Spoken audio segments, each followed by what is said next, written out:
started off the morning bad. Never bring in and you get never again. I don't care if it's his boat. No, on the drive. As I said, on the way home, Yeah. we could probably see on the side of the road. I doubt it. Oh, maybe. Yeah, maybe. Just take the same route. Yeah, we always take the same road. Don't bring his hopes up. One job, but.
Let's go, baby. I just threw it as far as I could, and then whenever I was bringing it in, I just felt the pull. I was like, oh, this is mine.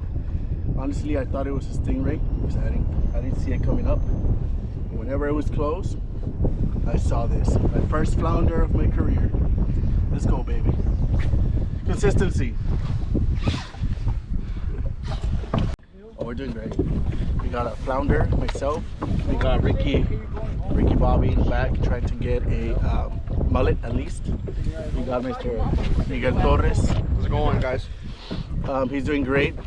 He does have food coma right now, so he's drinking a Monster to let his monster instinct come out and actually catch a fish. Then we have Gramps. Gramps, say hi to the camera. Say hi to the camera. How many reds, Gramps? 5 reds, baby. 5 reds. So you're 2 hours. You're catching who's? Catching Julian's. Catching Julian's fish. We're going for a second round, baby. Second round, hopefully it gets better.